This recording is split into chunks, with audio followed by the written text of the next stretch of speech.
예수님은 금요일 새벽 1시 무렵부터 아침 약 7시 정도까지 6시간 동안 크게는 4번, 세부적으로 보면 6번의 신문과 재판을 받으셨던 것으로 보입니다.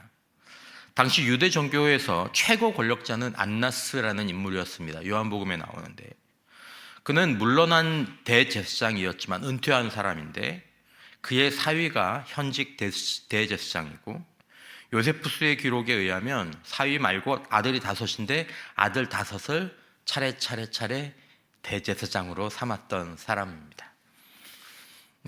종교계에 있어서 보면 절대 권력 같은. 그래서 요세푸스의 책에는 대제사장 왕조라는 그런 표현이 있습니다. 사위 가야바와 또 대제사장을 중심으로 한 유대공의 산헤드린이 그 안나스로부터 온 예수님을 받아서 새벽에 재판이 열리면 안 되는 시간인데 그때 불법 재판을 엽니다. 그리고 이제 날이 밝아오자 이제 정식 재판의 요건을 갖춰야 되니까 우리가 재판했다 이렇게 하려고 다시 한번 재판을 형식적으로 열고, 그 다음에 이제 예수님을 십자가에 못 박아야 되니까 자기들이 어떤 사법적 권한이 없기 때문에 사법적 권한을 갖고 있는 빌라도에게 넘깁니다. 빌라도가 1차로 얘기를 해보니까 무죄한 거죠. 무죄하다.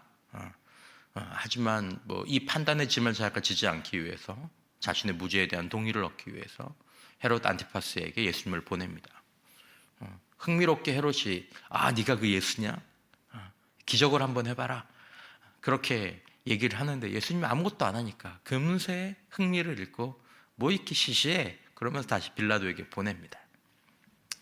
빌라도는 2차 재판에서 예수님을 채찍질하고 군중들 앞에 세웠는데, 아마도 그때 동원된 사람들로 보이는, 그러니까 거기에 동원된 사람은 일반 군중이라기보다는 유대의 관원들, 그리고 그들이 동원한 그들의 동원한 사람들로 보이는 그 군중들은 예수님을 십자가에 못 박으라고 외치게 됩니다. 이것이 대략 아침 한 7시 정도, 6시 정도까지. 십자가를 지시기 전까지 불법적인 재판 가운데에서 계속해서 드러나는 것은 예수님의 죄 없으심입니다. 어떻게든지 죄를 엮어보려고 하는데 별로 없었던 거죠. 이때 예수님이 당하신 일을 우리가 채찍질과 조롱이라고 표현할 수 있습니다. 채찍질, 스컬징이라고 얘기합니다. 이에 빌라도가 예수를 데려다가 채찍질 하더라.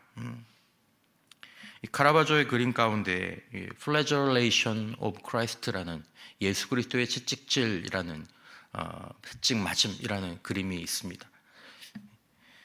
이 예수님이 당하신 채찍질을 특별히 스컬징이라는 표현을 쓰는데, 그거는 그냥 일반 채찍질이라기보다는 뜻으로는 심하게 때린다, 고통을 준다 이런 뜻이지만, 이 스컬징은 이 고대 로마에서 특별한 형벌 집행을 의미하는 좀 특별한 단어입니다. 저기서 플래저레이션이라는 단어를 쓰는 이유는 그림을 보시면 로마 시대에 이 소위 말하는 스컬징을 하던, 사용할 때 쓰이던 도구가 플래그럼이라는 이 이상하게 생긴 채찍이었기 때문에 그 도구의 이름을 따라서 그걸로 때린다고 해서 플래저레이션이라는 이 단어를 쓰는데, 여러분들이 아시는 것처럼 나무에 손잡이에 가죽으로 말고 또 가죽에 이렇게 긴 끈을 달아서 중간중간에는 동물의 뼈를 넣고 그리고 쇠붙이를 붙이거나 이렇게 해서 이제 딱 치면 박혔다가 한번 빠져나오게 되는 그런 거죠. 다음 그림을 보시면 사람을 이렇게 가운데 묶어놓고 치는데 보통은 둘이 칩니다. 한 명이 딱 치고 나서 빼면 옆에서 또 한 명이 이렇게 치는, 양쪽에서 이렇게 치면서 위에서부터 쳐내려오게 되는. 이 스컬징은 공개적으로 이루어지게 되어 있습니다. 보이지 않는 데서 이루어지는 게 아니라 사람들을 쭉 모아놓고 그래서 이루는 효과는 살이 찢기는 건 물론이고 이제 혈관이 파열되고 그리고 장기가 손상되기도 하고 또 이제 골절도 일어나게. 그러니까 이 과정에서 죽는 사람들도 많이 있었다고 얘기를 하죠. 이게 고통을 주는 것과 동시에 보는 사람들로 하여금, 여러분 이게 얼마나 끔찍하겠습니까? 나도 혹시 저렇게 내가 저렇게 된다면 얼마나 끔찍하겠습니까? 그리고 이 당하는 사람은 얼마나 그 수치스럽고 모욕스럽겠습니까? 예수님은 30대 초반에 건강하신 분이셨습니다. 하지만 예수님의 몸을 너덜너덜하게 만들고 거의 죽기 직전까지 이르게 하는데 1시간이 채 걸리지 않았습니다. 몇 대를 맞았을지 39대라는 그런 제한이 있다라고 얘기하지만 사실 얼마가 행하졌는지는 잘 모릅니다. 스컬징이 무서운 거죠. 건강한 사람이 불과 1시간 만에 거의 죽기 직전의 사람이 돼서 나오게 하니까 무섭습니다. 그리고 여기에 더해서 로마 군인들이 예언적인 조롱을 하게 됩니다. 마태복음 27장 29절에 가시관을 엮어 그 머리에 씌우고 갈대를 그 오른손에 들리고 그 앞에서 무릎을 꿇고 희롱하여 이르되 유대인의 왕이여 평안할지어다 하며 그에게 침뱉고 갈대를 빼앗아 그의 머리를 치더라. 희롱을 다한 후에 홍포를 벗기고 도로 그의 옷을 입혀 십자가에 못 박으려고 끌고 나가니라. 카라바조의 또 다른 그림 가운데 에케 호모, 오늘 설교의 제목인 에케 호모 보라 이 사람이로다 라는 제목을 가진 그림입니다. 이미 채찍질을 당하셨던 주님은 그 이후에 군인들에 의해서 갈대를 들고 있도록 합니다. 손에 쥐어주는 거죠. 이렇게 쥐어주는. 여기서 갈대는 보통 이렇게 우리가 바람에 흔들리는 그 갈대가 아니라 지팡이로 번역되는 게 좀 타당한데 좀 딱딱하고 측량용 막대기와 같은 형벌 도구의 일종이었습니다. 단단한 거죠. 그걸 쥐어주고 마치 왕이 이 귤을 쥐고 이렇게 딱 하는 것 같은, 조롱하는 것처럼 너 왕이라며 이거 한번 쥐고 있어봐봐 이렇게. 그리고 이제 희롱을 하죠. 유대인의 왕이여 평안할지어다. 잘 계셨습니까? 만수무강하십시오. 그러다가 재밌냐? 그러면서 이걸 빼가지고 다시 머리를 치는 거죠. 그리고 가시관을 이제 씌웠습니다. 이게 단지 조롱으로 끝나지 않았죠. 가시관 같은 경우 여러분 아시는 것처럼 두피는 신체에서 가장 민감한 부분입니다. 신경 말단이 이 머리에 있고 다른 부위보다 혈관도 많죠. 그래서 어떤 글에 보면 수많은 가시들이 예수님의 두피를 뚫었을 것이며 이 고통은 예수님께서 가시관을 쓰신 채 갈대를 맞으신 상처에 의해 더욱 심화되었을 것입니다. 오늘 본문에 보면 이제 머리를 때렸다고 하니까 이렇게 쓰고 있는데 때리면 푹 찌르게 되니까 그 고통은 잠시 정지해 있을 때에는 잠시 누그러질 수 있으나 머리의 약간의 움직임 혹은 미세한 촉감이나 심지어 산들바람에 의해서도 다시 격렬한 고통이 일어났을 것입니다. 이렇게 누가 옆에서 건드리기만 해도 아 소리가 나왔다는 거겠죠. 채찍질과 군인들의 조롱이 끝난 후 예수님은 다시 빌라도에게 넘겨졌습니다. 빌라도는 피와 상처투성이의 예수님의 모습이 유대 지도자들을 또 거기 앞에 모인 군중들을 달래줄 것이라고 기대했습니다. 이게 좀 묘한 부분인데 이 정도면 유대인들이 만족하지 않겠나? 죄는 없는데 이 사람들이 하도 예수를 그 죄가 있다고 하니까 거의 죽을 정도로 이렇게 만들어놨는데 이 정도면 그렇게 하고 그 정도면 됐습니다. 그 정도면 우리가 원하는 바가 좀 달성이 되는 것 같습니다. 그렇게 생각하지 않겠나? 그래서 빌라도는 이 두 번째 재판에서 다시 한번 예수님께 어떤 죄도 없음을 선포하고 이제 밖에서 막 소리가 들리니까 빌라도가 밖으로 나가서 다시 한번 말하죠. 4절 이하에 빌라도가 다시 밖에 나아가 말하되 보라 이 사람을 데리고 너희에게로 나오나니 이는 내가 그에게서 아무 죄도 찾지 못한 것을 너희로 알게 하려 함이로다 하더라. 자, 내가 이제 이 사람 데리고 나올 테니까 봐라. 아무 죄도 없었다. 근데 내가 벌을 내렸다고. 그러면서 유대 지도자들과 군중들 앞에 예수님을 소개합니다. 아직은 안 보이는 거죠. 밑에서는. 예수님께서는 가시관을 쓰신 채로 피범벅이 된 자주색 겉옷을 입고 아마 떠밀리듯 나오셨을 겁니다. 데리고 와라. 데리고 왔겠죠. 5절. 이에 예수께서 가시관을 쓰고 자색 옷을 입고 나오시니 빌라도가 그들에게 말하되 보라 이 사람이로다. 에케 호모. 보라 이 사람이로다. 유명한 라틴어가 바로 이 대목에서 나옵니다. 마치 사회자가 무대에서 누군가를 소개하는 것과 비슷하죠. 여러분, 이 사람 이분입니다. 딱 나왔는데 어제까지만 해도, 목요일 낮만 해도 예루살렘에서 말씀을 전하고 거룩한 아우라에 둘러싸였던 예수가 아닌 거죠. 에케오모, 안토니오 시세리의 유명한 그림 가운데 하나입니다.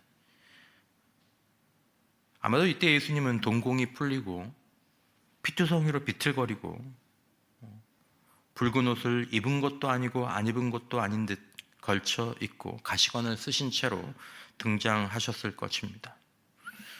이 시세리의 그림은 명작이라고 평가를 받는데, 그림이 가로가 4m, 세로가 한 3m 되는, 거의 진짜 이만할 수 있는 그 그림 가운데 하나입니다. 이 시세리의 그림 속에 예수님은 매끈한 몸이지만 실제로 이때 예수님은 거의 모든 부위에 상처가 난 채로 피범벅이 되어 있으셨을 것입니다. 피가 뚝뚝 떨어지고 머리에는 뾰족뾰족한 가시관을 쓰고 피에 젖은 겉옷을 두른 모습이었을 것입니다. 아마 이제 건드리기만 해도 쓰러질 것 같은 그런 엉망인 채로 등장하셨을 것입니다. 빌라도는 소개합니다. 에케 호모, 보라 이 사람이로다. 빌라도의 이 소개를 담은 이 묘한 문장, 보라 이 사람이로다라는 이 제목을 많은 예술작품들이 제목으로 삼아서 여러 의미를, 바른 의미, 이상한 의미, 반대의 의미들을 담았습니다. 여러분, 우리는 우리가 존경하거나 우리를 대표하는 사람들이 탁월하기를 원합니다. 힘이 있기를 원하고 승리하기를 원하고, 그래야 동일시했을 때 뭔가 거기에 대해서 다른 자기 만족이나 또 위로들이 되니까. 그러니까 우리가 뭐 운동선수를 좋아할 때 보면 손흥민 선수가 많은 골을 넣거나 그분이 골을 넣었다고 해서 내 삶에 1도 도움이 되는 게 아닌데, 요즘처럼 메이저리그의 이정우 선수 같은 사람이 막 뉴욕 양키즈 스테디움에서 홈런들을 쳐내면 열광하죠. 보라 이 사람이로다. 와, 대단해. 그러나 몇 달만이라도 별다른 소식이 없으면 대중의 환호와 관심은 금방 사그러듭니다. 우리는 그리스도를 믿는 사람들입니다. 우리가 보길 원하는 그리스도, 또 우리가 내심 우리 인생의 무대 위로 드러나길, 또 우리가 다른 사람들에게 이분이 내가 믿는 예수님이야 보여드리길 원하는 그리스도는 어떤 분일까요? 보라 이 사람이로다 등장했는데 숨이 딱 멎는 거죠. 이런 분 아닌데, 이런 분이면 안 되는데. 아마도 등장하신 예수님을 보면서 충격과 실망에 빠진 사람들도 적지 않을 것입니다.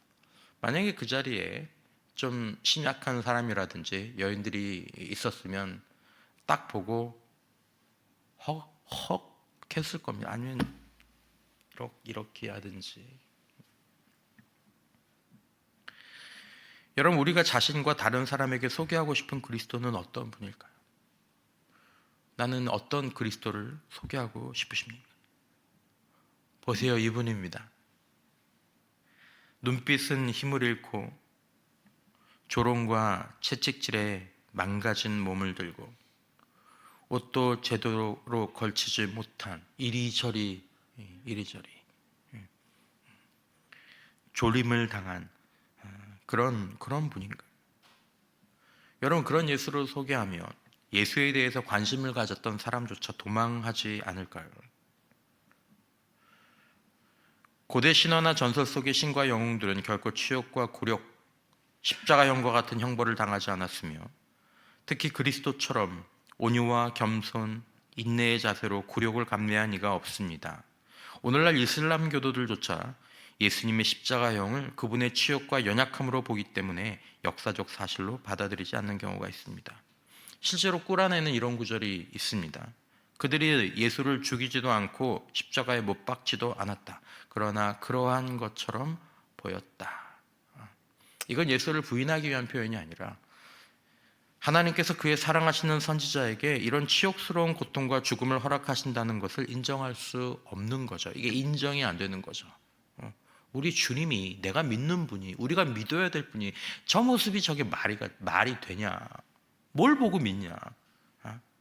아무 힘도 없는데.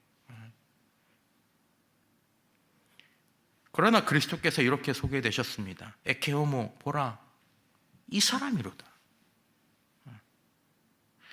우리는 이렇게 서 계신 분, 이렇게 십자가에 달리신 분이 나의 주, 나의 하나님이라는 것을 어떻게 생각하고 받아들여야 할지를 생각해야 합니다. 이사야서 53장 1절 이하에 우리가 전한 것을 누가 믿었느냐? 보라, 이 사람입니다. 여호와의 팔이 누구에게 나타났느냐? 그는 주 앞에서 자라나기를 연한 순 같고 마른 땅에서 나온 뿌리 같아서 고운 모양도 없고 풍채도 없은즉 우리가 보기에 흠모할 만한 아름다운 것이 없도다. 그는 멸시를 받아 사람들에게 버림받았으며 강고를 많이 겪었으며 질고를 아는 자라. 마치 사람들이 그에게서 얼굴을 가리는 것 같이 멸시를 당하였고 우리도 그를 귀히 여기지 아니하였도다. 사람들이 멸시를 하더라도 우리는 귀히 여김을 드릴 것이라고 생각하지만 사실은 그렇지 않습니다. 사람들에게 멸시를 당할 때 우리에게도 모르겠다.